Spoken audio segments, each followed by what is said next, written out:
Bismillahirrahmanirrahim. Assalamualaikum warahmatullahi wabarakatuh. Waalaikumsalam warahmatullahi wabarakatuh. Bismillahirrahmanirrahim. Ala hadratin Nabi Mustafa Muhammadin sallallahu alaihi wasallam ala alihi wa sahbihi wa dzurriyyatihi ahli baitil kiram.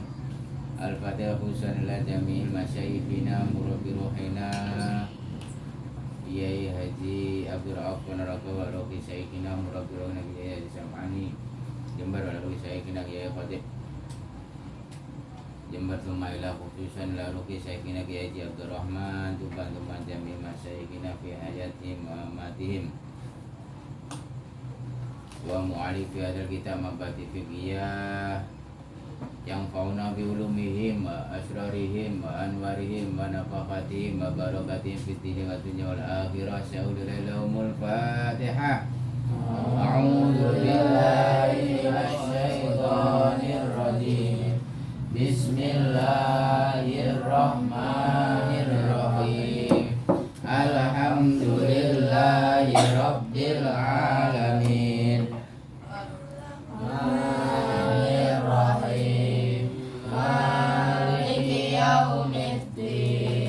Iyyaka na'budu wa iyyaka nasta'in. Ihdinas siratal mustaqim. Siratal ladzina an'amta 'alaihim ghairil maghdubi 'alaihim waladdallin.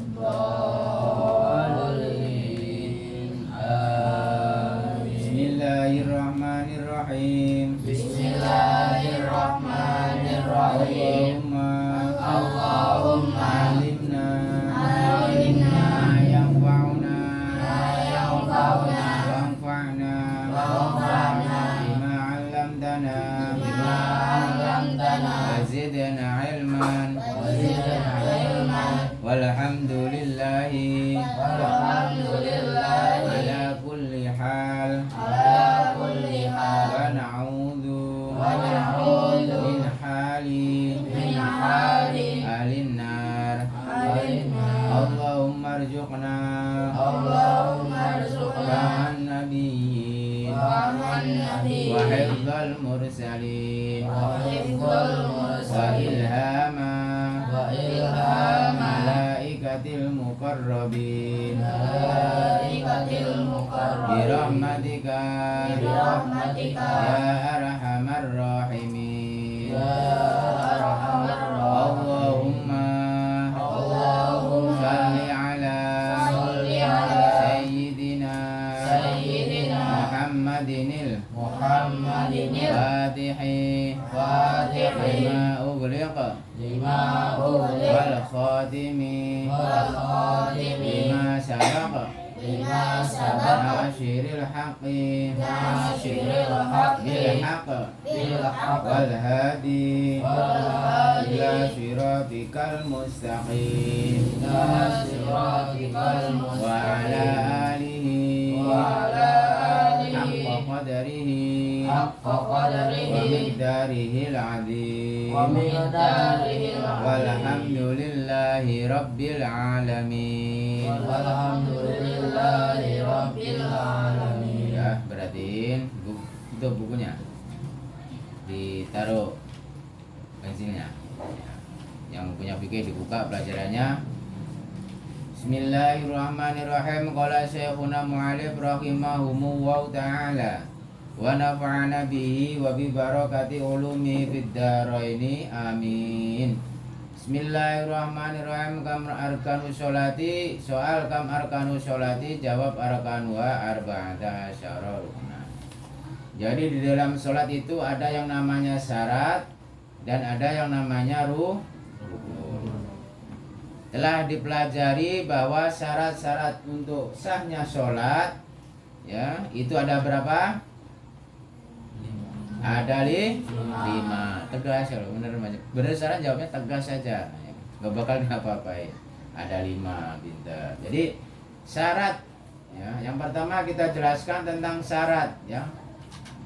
Syarat adalah ya, Kalau perlu ditulis-tulis, syarat adalah pekerjaan yang dilakukan sebelum melaksanakan sholat. Jadi perbuatan yang dilakukan sebelum melaksanakan sholat itu dinamakan syarat. Contoh, kita mau ngurus KTP. Jadi ngurus KTP itu ada syaratnya. Kita harus minta surat ke RT. Kita harus minta surat ke lurah, RW, ya kan? Setelah itu baru kita ke kecamatan ngurus KTP. Kalau syaratnya nggak terpenuhi, kira-kira KTP-nya jadi nggak? Begitu juga sholat. Sholat kalau syaratnya kurang terpenuhi, maka sholat kita tidak alias tidak sah. Yang pertama syaratnya kita harus apa? Suci dari hadas yang kecil. Ya. Apa itu hadas kecil? Ya, udah dijelasin. Di antaranya kentut, buang air kecil, air besar, bersentuhan dengan perempuan yang bukan muhrim, ya. Apalagi terkena najis ada enggak terkena najis. Apalagi, ya. Jadi itulah. Nah, untuk menghilangkan hadas kecil kita harus apa? Wudu. Kalau wudunya nggak sah, berarti sholatnya karena wudu termasuk syarat sahnya menjalankan sholat. Untuk sahnya wudu kita harus hafal. Ada berapa rukunnya wudu, wajibnya wudu? Ada berapa? 6. Pertama basuh muka sambil baca nih. Yang pertama niat sambil basuh muka. Yang kedua basuh muka. Habis basuh muka apa? Cuci tangan sampai kemana? Sampai atas siku. Terus membasuh sebagian kepala. Nih. Setelah itu kaki. Yang terakhir nomor 6 tertib. Ketika ke-6 wajib wudhu tersebut kita nggak terpenuhi, maka wudhu kita nggak sah dan sholat kita ketika kita menjalankan sholat maka juga tidak sah. Itu hadas kecil. Yang kedua, harus bersih dari hadas besar. Hadas besar itu kalau laki-laki habis mimpi basah. Ya, habis mimpi cepi biasanya itu suka mimpi basah. Itu harus mandi besar. Mandi besar itu caranya dimulai dari awal nyampe ke bawah dan itu harus basah semua. Basah semua dari kepala nyampe kaki, semua tubuh, yang kuping-kuping dipelipet ini dibasahin semua. Kalau ada shower pakai shower. Kalau ada keran pakai keran, ada selang, wah diguyur kayak guyur nyuci motor. Basah semua. Kalau udah basah semua baru pakai sampo. Baru pakai sabun. Jangan pakai sampo dulu, pakai sabun dulu kalau belum diguyur air. Ya lucu ya, mandi orang belum diguyur air udah pakai sampo duluan. Nah, itu caranya mandi besar seperti itu. Kalau itu nggak terpenuhi, ntar sholat kita juga nggak sah. Terus yang kedua, badannya juga harus bersih. Bajunya juga harus suci, badannya suci, ya, bajunya suci, tempatnya suci. Suci dari apa? Dari terkena tempatnya harus suci. Mau sholat tempatnya suci enggak nih? Ada tai cecek enggak? Ada kotoran enggak? Harus suci. Sajadahnya suci enggak? Bajunya, jangan sampai baju buat main buat sholat. Habis main bola, belum sholat asar pulang, wudu baik terus sholat. Padahal tadi habis gulung-gulung di lapangan. Mandi dulu yang bersih, bajunya ganti yang bersih, yang cuci, yang bersih, yang habis dicuci, baru kita sholat. Tempatnya juga sejadahnya yang bersih, yang suci. Itu syarat sahnya sholat. Terus aurat harus tertutup. Nah, kalau auratnya perempuan semua tubuh, kecuali mata, kecuali muka sama telapak ini kalau perempuan. Kalau laki-laki nyampe sini. Di atas pusar nyampe bawah apa ini? Lutut. Pak, kalau saya misalkan mau sholat pakai sarung doang begitu Pak, sah nggak sah? Emang nggak punya baju? Misalkan terpaksa harus pakai sah Pak, sah. Karena ini perempuan apa aurat perempuan aurat laki-laki itu sampai sini enggak bawah apa nih? Lutut. Itu auratnya. Sah seperti itu. Setelah itu syaratnya apalagi yang keempat ya kan, harus tahu waktunya.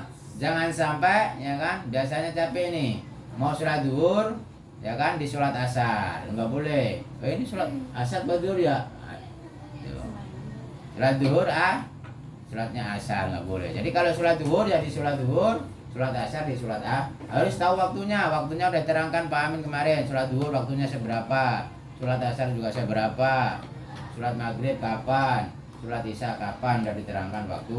Dan yang terakhir harus menghadap kemana? Kiblat. Itu syarat-syarat sahnya ya untuk menjalankan sholat. Nah setelah itu, setelah membahas tentang syarat, maka ada yang namanya rukun di dalam sholat.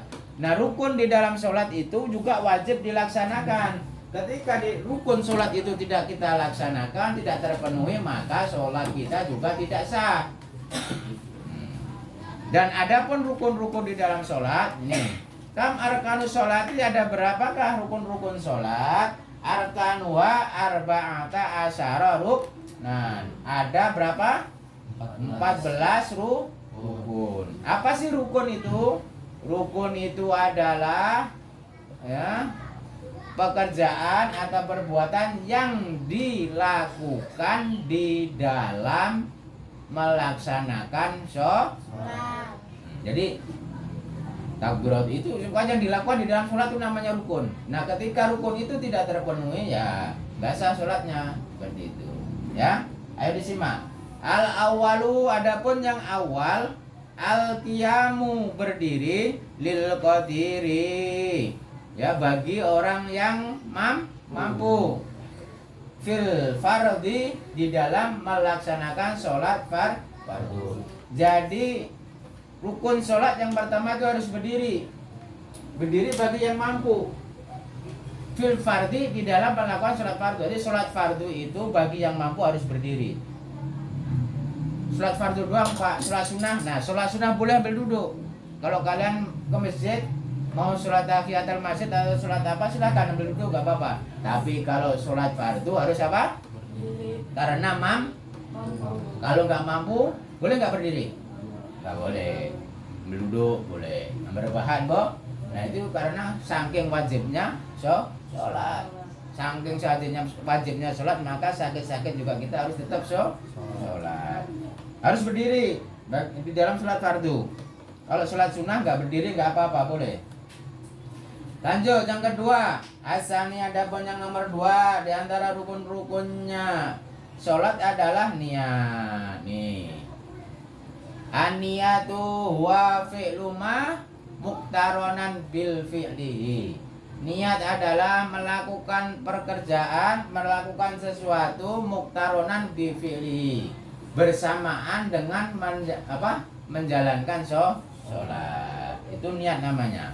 Nah Pak, kalau kita sholat, kapan saat kita dinamakan sholat? Nah, kita bisa dinamakan sholat saat kita bertakbiratul ihram. Nah di saat takbiratul ihram itulah ya kita membaca niat. Di mana niat itu letaknya? Di dalam Terus Pak usoli bagaimana kalau usoli? Nah usoli itu untuk menuntun kita agar nggak lupa kita ini mau sholat apa, gitu.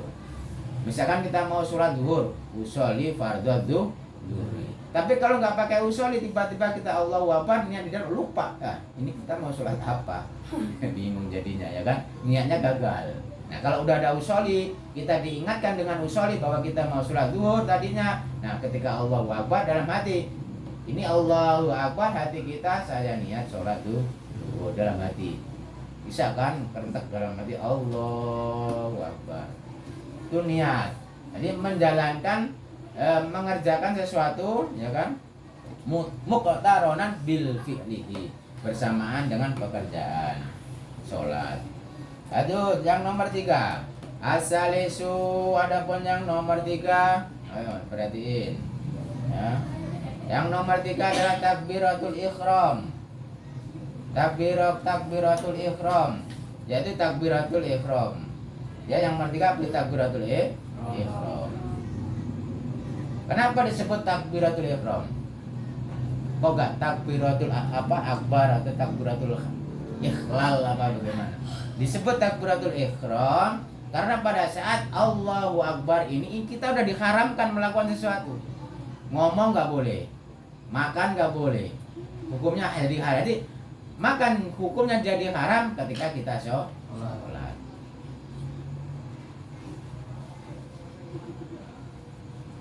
Terus minum juga nggak boleh ketika kita sholat.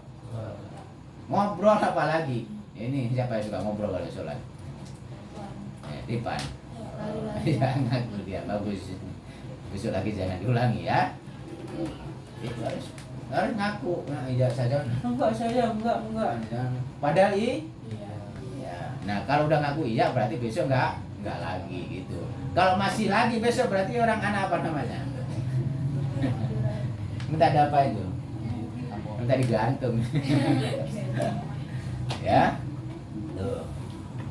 Enggak boleh. Jadi kalau udah Allah ini dinamakan takbiratul ihram, ketika takbiratul ihram ini Allahu Akbar berarti kita udah haram ngobrol, haram senggol-senggol begini, haram tengok-tengok, enggak boleh. Allahu Akbar begini nyari temannya. Mana ya? Teman saya ya? Mana? Enggak boleh. Udah Allahu Akbar, ya udah baca doa. Allahu Akbar kabiro, walhamdulillahi katsiro. Gitu. Ya, jadi udah haram segala melakukan sesuatu kecuali sholat. Itulah makanya dinamakan takbiratul Yang pertama harus berdiri di dalam sholat fardu, terus niat. Yang ketiga takbiratul ihram, Allahu Akbar setelah bacanya. Yang keempat qiraatul fatihah, membaca surat al-fatihah. Al-fatihah di dalam sholat itu wajib. Makanya baca fatihah harus benar. Kalau kalian fatihahnya nggak benar berarti sholat kalian nggak sah. Karena baca fatihah hukumnya wajib di dalam apa? Sholat. Nggak boleh bismillahirrahmanirrahim. Ada yang kurang kan? Nggak ada hanya tasdidnya. Bismillahirrahmanirrahim. Harus jelas. Nggak boleh dibalik-balik bismillahirrahmanirrahim. Nggak boleh. Seperti itu. Begitu juga Al-Fatihah. Harus alhamdulillahi rabbil alamin. Nggak boleh alham apaan? Nggak ada. Alham biasanya bagus tuh. Ham juga nggak boleh nggak boleh karena ada alif lam bertemu dengan kha dibaca apa? Idhar apa namanya? Qamariyah. Namanya idhar harus jelas. Alhamdu, nggak boleh hamdu ada memadi bertemu dal dibaca apa? Idhar Safawi. Namanya idhar juga harus jelas. Alhamdu, nggak boleh alhamdulillahi rabbil alamin. Bacanya nggak karu-karuan itu. Biasa aja baca bismillahirrahmanirrahim. Alhamdulillahi rabbil alamin. Ar-Rahmanir-Rahim. Maliki yaumiddin. Sesuai dengan tajwidnya. Nah, kalau bacaan Fatihah nggak sesuai dengan tajwidnya, maka sholatnya tidak sah. Paham kan? Nah, itu harus diperhatiin. Makanya kalau baca Fatihah harus benar. Kalau besok ngaji baca bismillahnya nggak benar, saya suruh ngulangin 100 kali. Biarin. Kapok dah. Masa udah dari kecil belajar bismillah masih bismillahirrahmanirrahim. Nggak jelas namanya. Baca Al-Fatihah juga nggak benar. Harus benar. Tapi jangan dibener-benerin. Bismillahirrahmanirrahim. Ya nggak begitu juga kali ya. Yang itu terlalu benar, namanya nggak boleh. Ya. Alhamdulillah nggak boleh. Biasa aja. Alhamdulillahi rabbil alamin. Gitu ya. Itu. Udah. Nah, udah dan baik ya, Cep ya. Kurang ngerti kalau ada orang ngaji ya. Dah. Nah, karena waktunya kita teruskan minggu depan ya. Teruskan minggu depan.